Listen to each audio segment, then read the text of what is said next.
kahapon ang haba ng hearing. Tapos isa sa mga highlights no, yung talagang sobrang ano no, tumatak sa isipan ng marami sa mga nanonood, yung kataga ni Curly Discaya. Yung para Ah, bang sila pa yung may ninakawan no. mayabang. Oo Mm. nga no. Parang wala man lang Nakakabwisit. no remorse no. Nakakabwisit. At para sa Hindi. akin, kung kailangan pa Oo. natin ng any evidence para suportahan yung posisyon na hindi dapat gawing state witness to, yun yun. Kasi walang pinakitang remorse eh. Hmm. Parang ang kanyang anggulo, parang sila pa yung biktima dito eh. Sa kabila ng lahat Sa kabila ng lahat na lumabas dito.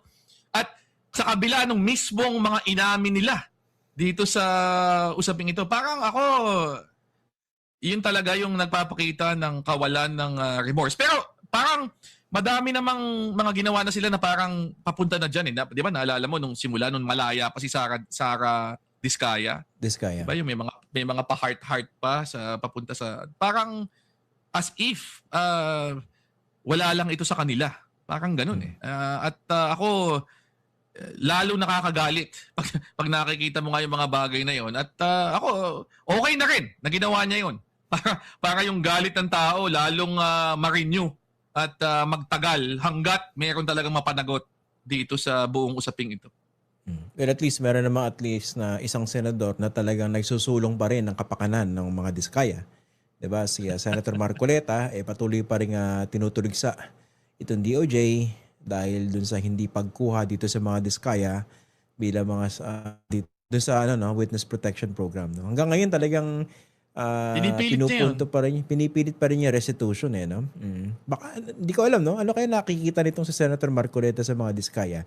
Baka naman talagang mabait no. Baka naman talagang walang kasalanan kaya ipanaglalaban ni Senator Marcoleta yung karapatan nila. Ilang naman sa akin no. I'm giving him the benefit of the doubt no. Grabe. Senator Ako Marcoleta yun napakatino niyan hindi ko talaga maintindihan yan. Sorry hindi ko siya kayang ibigay ng benefit of the doubt na dahil Magkaiba bukod, tayo oo nga bukod doon, mabait ka talaga Christian Oo.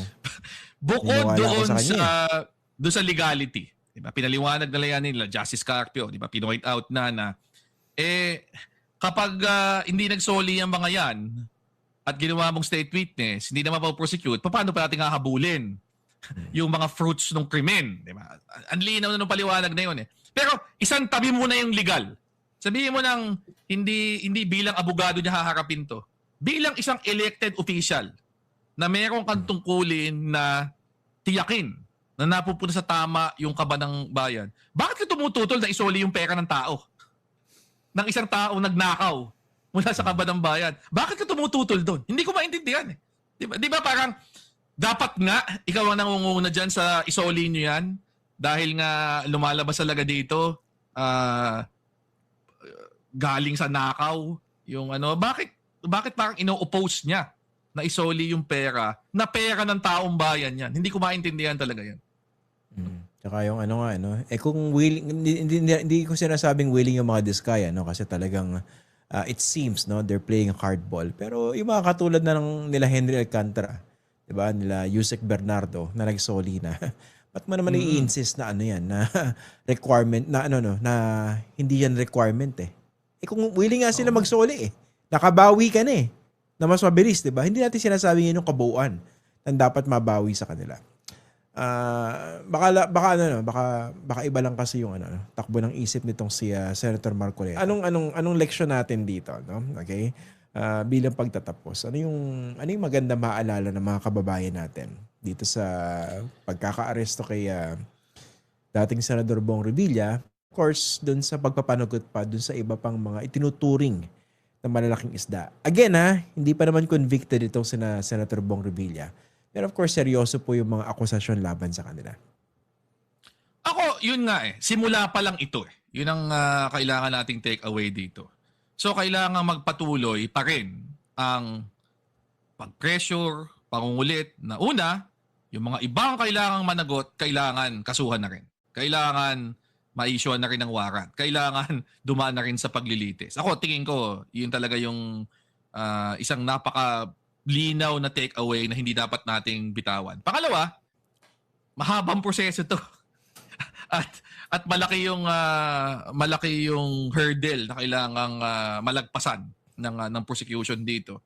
So, lahat ng posibleng gawin para mapabilis yung proseso, para maging maayos yung pagkalap ng ebidensya at pagpresenta ng mga testigo, kailangan masuportahan pa rin. Kailangan bantayan pa rin yung buong process na ito. Hindi ibig sabihin ng nag-issue na ng warrant, may sumuko na, tapos na. Hindi nga. Simula pa lang yan on many levels.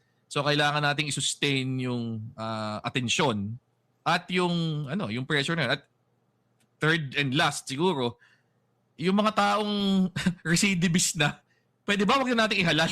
Naku naman.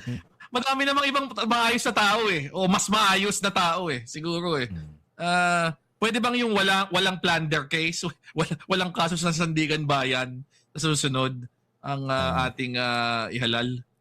Ito, naalala ko na. Na-discarril talaga yung pag-iisip ko kanina dahil dun sa Ronald the Bagman Naalala ko na. Na-trace ko na. Ito na, naalala na. Bago natin tapusin itong discussion na ito. There has to be another way, di ba? Kasi mahaba rin itong proseso. Kahit bilisan yan, di ba? Kahit continuous trial yan. It would still take time. And sa akin, di ba? Kunwari, kasi matatalino itong mga mandarambong na ito, no? Siguro pinag-isipan nila mabuti. Kunwari, itong si Zaldico, di ba? Apparently, meron para siya escape route, no? Base sa mga impormasyon na lumalabas, nasa Portugal. At matagal yan pinaghandaan yan. Okay. Doon naman sa mga mandarambong na nandito pa, 'di ba medyo mas mas madali ring ruta relatively kung pananagutin sila sa kanilang unexplained wealth. Kunwari, hindi makahanap ng talagang direktang magtuturo na ako si Ronald the Bagman, kumolekta ako para dito sa senador na halos boyfriend ko na dahil sa closeness namin. Okay? Pero ibig sabihin, di ba, pwede mo silipin yan sa kanilang SAL and declarations, di ba? Bakit ang dami mong ari-arian, di ba? Kunwari, congressman na ang dami-daming bahay na nabili, di ba? Gamit yung iba't ibang layers, di ba? Paano yan? Meron tayong batas, Republic Act 1379, yung forfeiture law. At ayon sa forfeiture law, tama yung sinasabi mo, kung maipapakita na yung iyong mga assets, yung iyong mga ari-arian, ay lagpas-lagpas doon sa legal mong kita, pwedeng isubject agad yun sa forfeiture kasi kinukonsider yun automatically as ill-gotten wealth. Okay? So ang idea doon, kailangan lang ipakita, ito yung legal sources of income mo.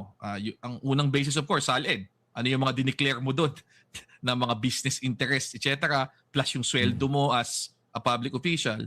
Tapos ito yung mga pag-aari mo.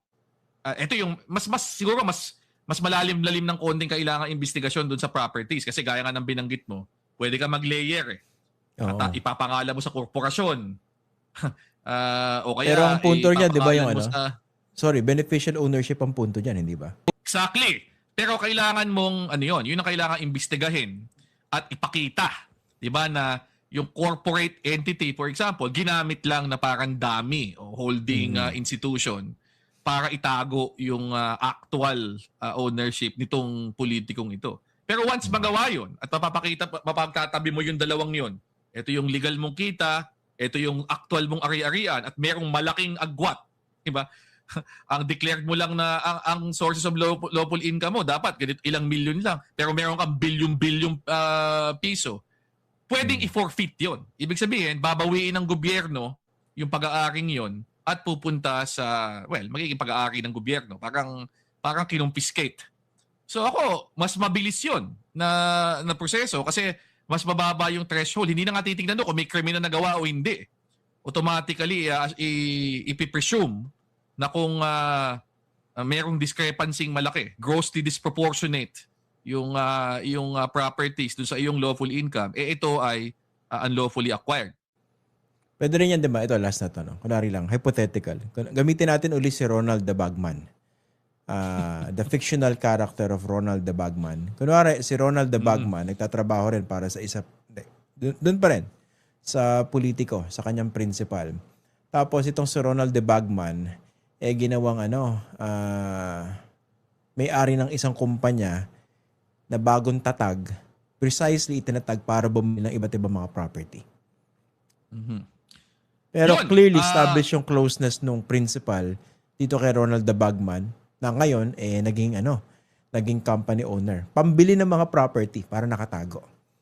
Di ba kaduda-duda yan? yun ang oo, at saka lalo na kung halimbawa out of nowhere nagkaroon ng pondo na pumasok doon sa kumpanyang ito, 'di ba? Tapos ang laki ng mga properties. Tapos kung mapapakita mo na yung mga properties na nakapangalan doon sa korporasyon, bahay halimbawa sa Forbes, ang nakatira yung tao rin. yung politiko rin. Yun ang mga indicators na ano lang yan, dami, 'di ba? Front. Ginamit yung corporation code para i-circumvent yung mga batas natin. Ayun, ang tawag doon, piercing the veil of corporate fiction. Kasi, di ba, parang sa ilalim ng ating batas, pag korporasyon, parang ibang tao siya. Meron siyang separate personality. Pero kung ipapakita mo na sinadyang ginamit lang yung pagtatag ng korporasyon para makaiwas sa batas, para magtago ng ill-gotten wealth, pwede mong isantabi yung corporate yung identity na yon at papalabasin na ang talagang may-ari dyan, yung sabi mo nga kanina, beneficial owner talaga niyan, etong politikong ito. And therefore, pwedeng maging subject yon sa mga legal processes.